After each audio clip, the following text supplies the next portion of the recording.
el sur Dalmi, le va a pegar el sur Dalmi, el gol, golazo, gol, vamos Musso, golazo, lo hicimos, el zurdazo de Lewandowski.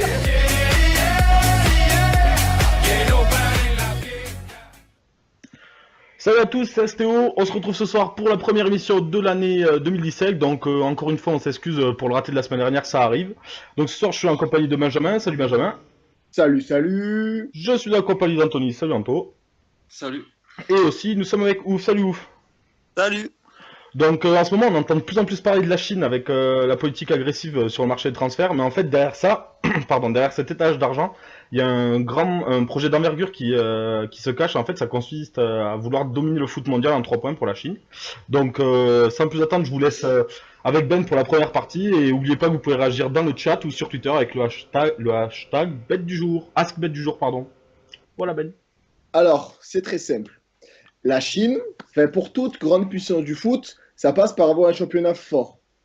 En Chine, le championnat, il était beaucoup plus connu pour ses stars en pré-retraite et sa corruption, alors que par son niveau flamboyant et super intéressant à regarder. Donc, qu'est-ce que s'est dit Xi Jinping dans son grand bureau? Xi Jinping, c'est le président chinois. Il a dit, voilà, maintenant, ce qu'il faut faire, c'est acheter des joueurs connus, des joueurs brésiliens, des joueurs qui vont pouvoir faire parler de nous. Pourquoi? Pour que, voilà, on commence avec l'appareil médiatique s'emballe, qu'on parle de plus en plus de la Chine et que ça suscite l'intérêt de certains supporters, de certains spectateurs européens. C'est-à-dire, voilà, ils commencent à avoir des joueurs. Attends, je te coupe, tu dis attirer les supporters européens, mais surtout les supporters chinois. Ce que tu dis, voilà, ils prennent des stars et tout, c'est pour que les stades se remplissent. Parce que bon, les stades en Chine, ils ont de l'argent, ils les ont, tu vois. Mais il faut que le Chinois, il aille dans le stade pour s'intéresser au foot et après, voilà, il mette son enfant au foot et qu'après, ça fasse les footballeurs chinois. Après la moyenne, ça va mieux. C'est vrai que c'est à 5-10 ans, c'était vraiment le bordel. Maintenant, c'est une moyenne de supporters dans le stade, c'est pareil que la Ligue 1, par exemple. Et maintenant, c'est beaucoup plus facile de trouver des maillots ou de trouver des maillots d'un club chinois ou de retrouver un match rediffusé d'un club chinois qu'il y a encore 5 ans, par exemple, où tu n'avais pas un maillot qui était vendu, où tu n'avais personne qui était dans les stades et tout le monde préférait dans les bars regarder les matchs européens que d'aller au stade voir son équipe de la ville, quoi. Donc c'est vrai que ça, et en fait, voilà, comme tu dis, voilà, il faut fédérer le chinois pour qu'il aille au foot et surtout qu'il s'intéresse au foot chinois. Et en même temps, il faut aussi amener le spectateur européen ou même le spectateur américain, le spectateur africain, le spectateur océanien. Faut amener, se dire, voilà, peut-être que le championnat asiatique, le championnat chinois est intéressant. Parce que le championnat chinois... Après, pour les supporters européens, autres que chinois, j'en doute personnellement, moi, personnellement, ça m'intéresse pas tant que ça. Après, et par contre, tu vois que les supporters chinois, eux, ça commence à les intéresser. Donc, les diffuseurs ont déjà vu qu'il y avait un gros potentiel, tout ça. Donc, tu le vois, les droits télé d'un championnat chinois, ils ont explosé, tu vois. Pour les 5 prochaines saisons, il y a 1 milliard d'euros, les droits télé. Oui, c'est beaucoup. C'est une bulle spéculative, on va pas se mentir. Comme tout l'épandage d'argent qui est fait en Chine actuellement, c'est une bulle spéculative mise en place par la Chine, par le gouvernement chinois qui aussi investit massivement dans le championnat, mais c'est surtout les grands nia et les mecs qui ont beaucoup de pognon en Chine qui veulent faire plaisir au président en claquant de l'argent dans le club chinois parce que c'est une volonté du président. Donc, si ils accèdent à ces volontés, ils auront de plus en plus de facilité à avoir des contrats avec l'État ou à gagner des marchés, par exemple. Ça arrange tout le monde. C'est ça. Comme tu as dit, Anto, c'est en fait la Chine, leur sport premier, c'est plutôt tout ce qui est athlétisme, Jeux Olympiques, etc.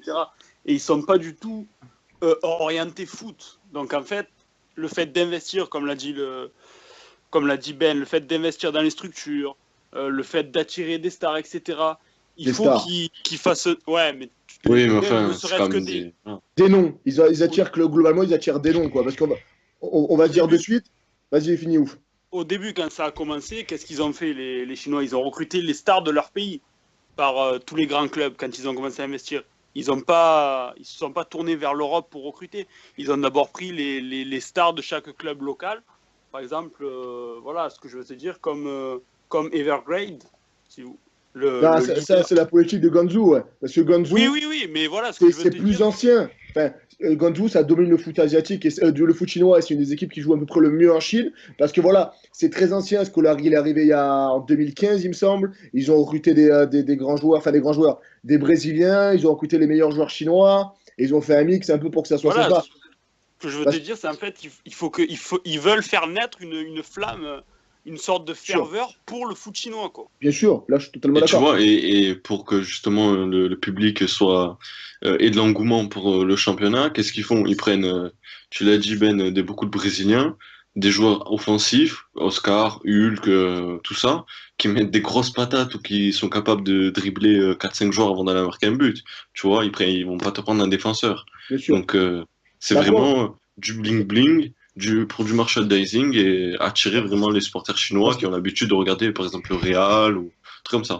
On va pas se mentir, le niveau du championnat chinois, il est très faible. Dis-toi, il est déjà en retard par rapport à la Corée du Sud, par rapport à l'Australie, par rapport au Japon, ces championnats sont déjà pas vraiment en retard, parce que le Japon, ça commence à monter, mais c'est déjà un niveau qui est différent du jeu européen où on a l'habitude de nous devoir jouer. Donc c'est vraiment le championnat chinois, le football, il est très très dur à regarder, ça joue pas très bien.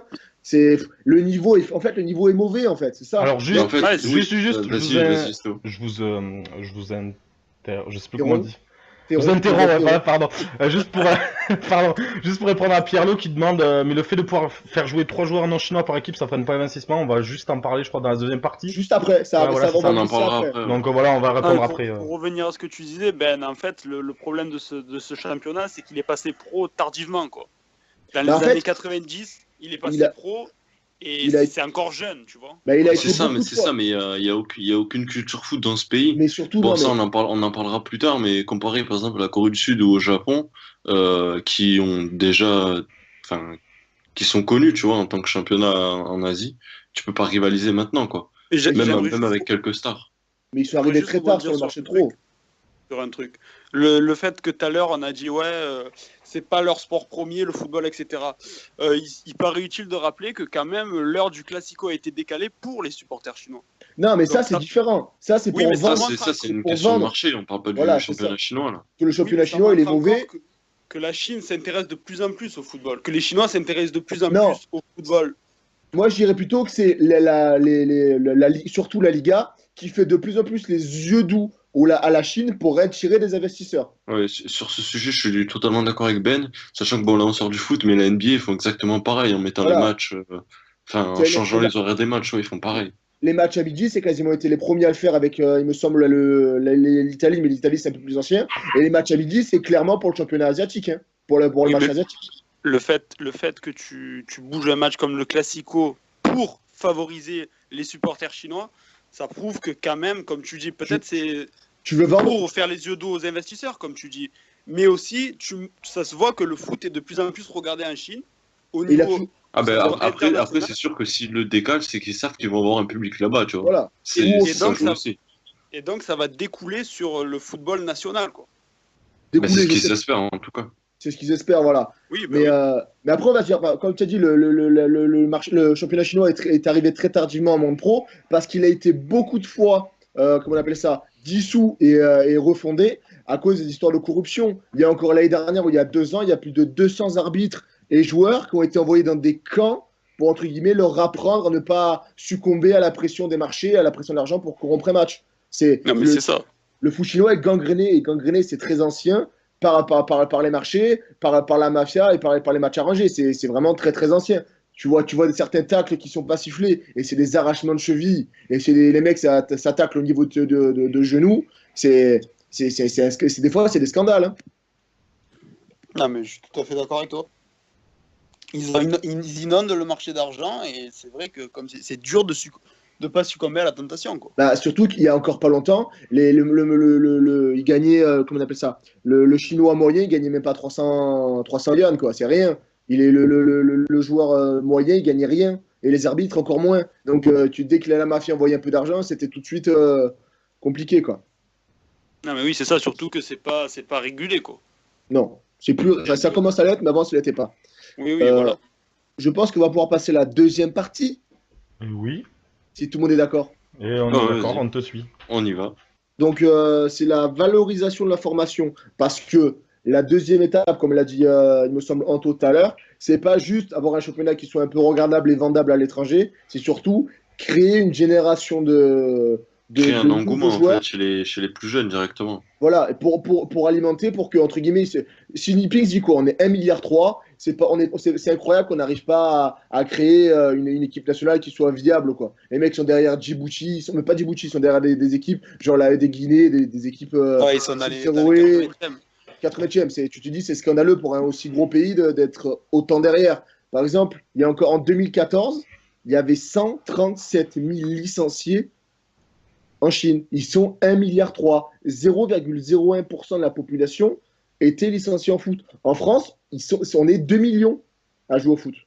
Bon, après, j'ai plus le chiffre en tête, mais le chiffre a quand même bien augmenté. Bon, après, ça joue aussi avec le fait que maintenant en Chine, les gamins, ils sont, je sais pas s'ils sont obligés, mais bon. Ils sont obligés de jouer à l'école. Ils sont quasiment obligés, voilà, de jouer à l'école au foot. Donc, voilà. Ils sont obligés. Ils sont obligés de jouer à l'école. Maintenant, c'est une obligation dans le sport. Parce que pendant longtemps, le sport à l'école, c'était.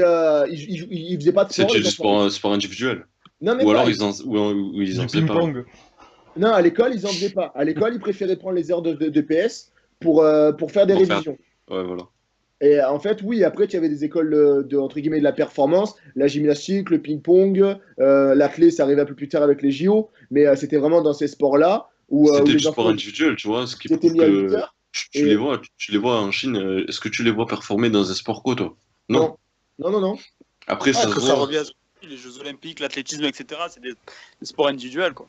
Mais c'est un gros problème qu'ils ont là-bas, c'est que en fait, ils n'arrivent pas à donner, ou ils ont du mal à ce que les joueurs aient vraiment du plaisir ou arrivent à développer, comment on appelle ça, une science du foot, c'est la science de la. Une vision de jeu, tu vois. Ils de la précision, savent pas quoi de faire créer de même. de créer un décalage, ils ont vraiment du mal à ce que même un esprit d'équipe. Un esprit d'équipe, tout simplement, parce que ils ont jamais fait de sport co en Chine, tu vois. Ils n'y arrivent pas, mais parce qu'en fait, c'est pas une politique. Eux, ils ont l'habitude de la performance, ou c'est des entraînements très carrés, ou c'est des entraînements qui sont vraiment très. C'est militaire, quoi. Alors, juste, on a Pierre, du coup, qui nous continue de nous dire, en gros, il a senti le fil conducteur de l'émission en nous disant, donc en fait, le but, c'est d'avoir la formation pour avoir une future grande équipe nationale, pour rivaliser avec les autres grandes nations. Bien sûr. Oui, c'est ça. Grosso modo. Sur le très long terme, c'est ça. Mais ça arrivera pas d'ici 5 ou 10 ans, ça arrivera d'ici 30 ans, quoi. Voilà, pour eux, en fait, ils veulent organiser la Coupe du Monde 2030. Ça, c'est dans leur tête, c'est acté. Et ils veulent gagner celle de 2050. Dans leur tête, c'est ça. Ils se disent, le projet, faut que ça crée. C'est pour ça qu'ils ont investi. Ils ont créé plus de 50 000 écoles de foot dans le pays. Il y a plus de 100 000 joueurs. Notamment avec Ronaldo, un ambassadeur. Voilà, mais après, en plus de ça, il n'y a pas que ça. Ils savent très bien qu'ils ont un gros manque dans la formation de leur pays. Donc, ils font des partenariats avec beaucoup de clubs où ils achètent des parts dans des clubs qui sont très connus pour leurs académies. Ou alors ils font venir des, comment dire, pas des éducateurs, des formateurs, voilà, des techniciens, entre guillemets, par exemple espagnols, enfin européens, dans leur pays, dans leurs écoles de football à eux, pour apprendre justement aux enfants, quoi, ou aux plus jeunes, entre guillemets. Regarde, ils ont acheté l'Espagnol, qui a des meilleurs centres de formation d'Espagne, l'Espagnol de Barcelone. Ils ont acheté les parts dans l'Atlético Madrid, qui est lié au RC Lens. Dans Lyon, un petit peu cocorico quand même. Il y a des meilleurs centres de formation. Il y a Lyon, ils ont acheté des parts à Auxerre, ils ont des partenariats avec Metz, avec le Real, avec ils ont une part à Nice aussi, il me semble. Notamment avec le Real. À Nice aussi. Nice, c'est des Chinois. Nice, c'est pas tout à fait pareil, mais ouais. Après, c'est simple. Dès qu'il y a un centre de formation qui marche bien, ils ont des parts, par exemple, avec City, où il y a Pep Guardiola qui a l'habitude de bien former les joueurs, et ils ont un centre de formation qui est pas mal, ils ont un directeur sportif qui est dérivé du Barça. Donc, ils essayent petit à petit d'importer le talent européen dans la formation des joueurs en Chine. Et même, c'est pour ça, tu vois, avec Metz, par exemple, c'est un des accords les plus connus, les plus intéressants. C'est que, par exemple, ils ont fait un partenariat avec un club. Les clubs envoient des Chinois entre 14 et 16 ans à Metz pour la post-formation. Ils leur apprennent à jouer au foot, au milieu européen. En même temps, tu as des éducateurs qui partent en Chine pour se former et former les joueurs qu'il y a là-bas. Et en même temps, tu as des techniciens chinois qui ont coaché des équipes en France pour se développer et apprendre la science de former quelqu'un et de lui apprendre à jouer au foot. Ce n'est pas juste faire des passes. Tu as la même chose au niveau de la Ligue portugaise, je crois. Comme quoi, tu avais certains nombres Chinois qui devaient partir soit en D2 ou soit en première division. Tu en avais, par exemple, je sais pas du tout le chiffre, mais genre peut-être 1 ou 2 par club, tu vois, imposés. Ouais, c'est ça. C'est à très grande échelle, parce que c'est quand même à l'échelle d'un pays, mais c'est plus ou moins la même chose aussi, tu vois. Mais oui, non, mais voilà, leur volonté, de toute façon, c'est de se développer et de réussir à sortir des bons joueurs de leur centre de formation. Après, je sais pas ce que tu en penses, mais pour moi, même si le projet il est sur 40, 50 ans, je trouve que le projet il est quand même assez cohérent de leur part, tu vois. Bien sûr, bien sûr. Même si pour l'instant on voit que le côté bling bling, le côté j'achète Hulk, je vais acheter Aubameyang 150 millions et tout, on voit ça comme ça maintenant. Mais si tu vois le projet sur le hyper long terme, 40 ans, 50 ans, je trouve ça logique. Peut-être pas, mais après c'est toujours difficile d'inculquer une culture foot à un pays qui n'en a pas. Mais après, comme je t'ai dit, en plus de ça, ils ont, par exemple, il y a la construction d'infrastructures, ils veulent avoir un terrain pour 10 000 habitants. Il y a vraiment derrière tout ça, c'est réfléchi, c'est pensé. Ils se donnent les armes pour arriver à leur objectif. Après, là, j'ai un parallèle qui vient en tête. C'est comme si tu veux faire un parallèle avec le Qatar, il y a quelques années, on entendait, qui voulait développer le foot, un peu tous les sports. Avec, bon, ils l'ont fait avec le handball, mais bon, c'était très controversé. C'est différent. C'est très différent. Pour moi, c'est pas du tout le même objectif. Le Qatar, ils ont utilisé leur argent pour se mettre sur la carte, pour peser internationalement. Il y a 20 ans, personne ne savait où était le Qatar. Et on s'en foutait tous. Maintenant, oui, tout à fait d'accord, même plus récemment. C'est devenu vraiment. Il y a 5-10 ans. C'est vraiment devenu une place forte, ou en tout cas, ils essayent de devenir une place forte dans les relations internationales. La Chine, c'est différent. Ils utilisent le foot déjà parce que c'est un souhait du président chinois. Mais là, on va glisser sur la troisième partie. C'est qu'ils veulent devenir vraiment une place forte du foot mondialement. Ils veulent être dans les meilleurs continentalement. Donc, ils veulent dominer la zone asiatique. Ils veulent rentrer dans le top 10, par exemple, dans le foot mondial, dans le classement FIFA, par exemple. Et en même temps, ça passe aussi par... ils rentrent petit à petit à la FIFA. Ils utilisent l'argent pour se placer économiquement dans certains pays, dans certaines zones. Le foot, ça leur sert aussi à étendre leur influence, à grignoter tout l'espace que les US ne prennent plus. C'est ce qui se passe. Hein. Est-ce que ça serait pas plutôt une finalité plutôt de l'ordre de l'économie? Économiquement? Un investissement qui rapporterait à long terme. Bien sûr. Est-ce qu'ils veulent devenir plutôt une place forte du football et avoir, entre guillemets, une réputation? Ou est-ce que leur seul but, c'est de faire de l'argent? Non. Leur but, c'est de développer l'aspect foot, donc l'aspect culturel, tu vois. Donc, on a vu, après la Seconde Guerre mondiale, je pars un peu loin dans mon délire, mais que les USA avaient fait ça avec le cinéma, tout ça, tu vois de quoi je parle. Et là, tu vois que la Chine, ils aspirent à être aussi peut-être pas aussi fort que les États-Unis culturellement pour nous, mais du moins à être quand même le pendant asiatique quoi, des États-Unis. Alors que là, la Chine aujourd'hui, bon. On le voit très bien. Déjà, oui, c'est économique, ça c'est sûr, parce qu'ils veulent multiplier par 10 le poids de l'industrie du foot en Chine. Ils veulent, par exemple, ils font beaucoup de partenariats avec des pays africains. En fait, ils leur vendent des stades. Non, ça, ils le font pas que au niveau du foot, hein, mais bon, c'est pas l'objet de l'émission. Mais non, mais là, moi, je prends le foot parce que c'est ce qui se passe. Par exemple, ils ont construit 4 stades, il me semble, au Gabon pour la Coupe du Monde, la Coupe d'Afrique. Ça a été fait au Ghana, ça va être fait au Cameroun, ils l'ont fait en Ouganda. Et en fait, avec ça, ils se mettent bien avec le président, enfin, le dictateur avec en place. Avec le pays, oui, voilà. Et en même temps, ils récupèrent le pétrole, autre chose. Le pétrole, ils récupèrent le ginseng, ils récupèrent toutes les richesses de ce pays et ils deviennent l'interlocuteur premier avec ces pays. Donc, à force de critiquer le régime, on va se faire striker, on va rien comprendre. C'est ça. Ouais, je vais recevoir un mail demain, ouais, au fait.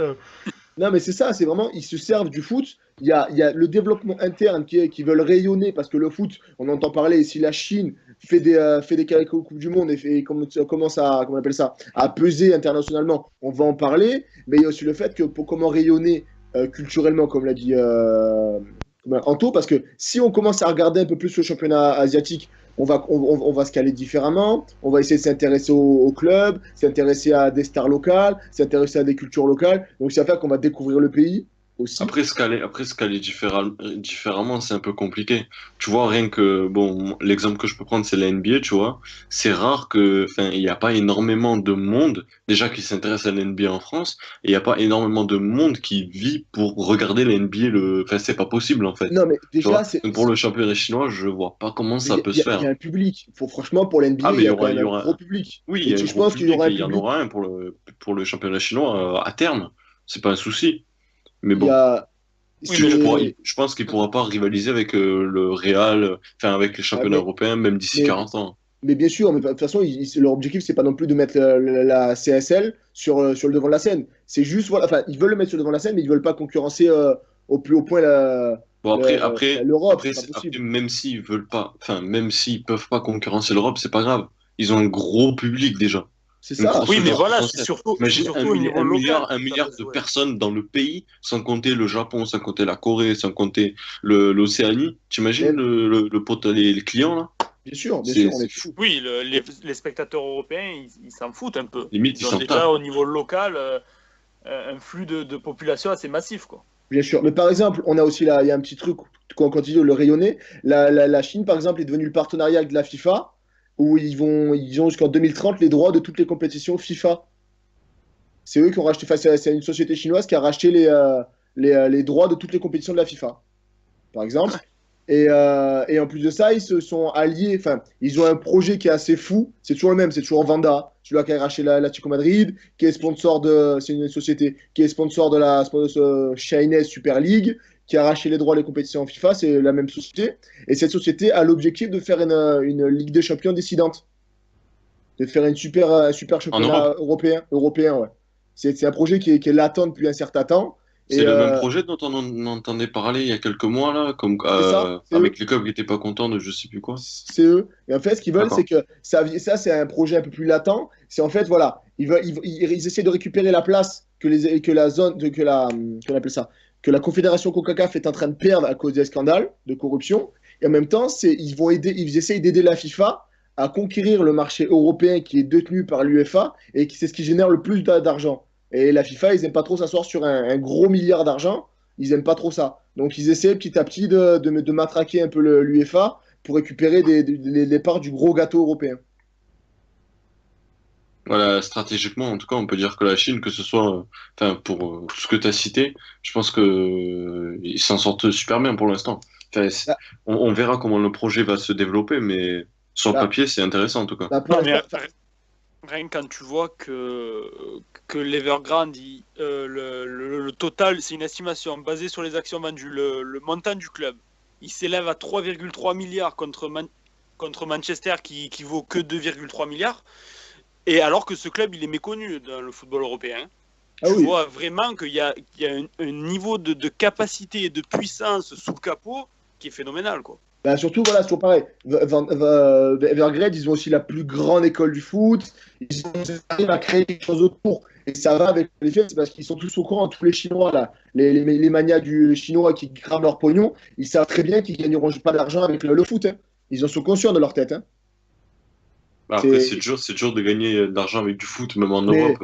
Mais en qui plus, gagne de l'argent avec du foot à part le Bayern. Mais en plus, eux, ils le savent. Non, mais eux, en plus de ça, ils savent très bien qu'ils sont en train de brûler du pognon, là.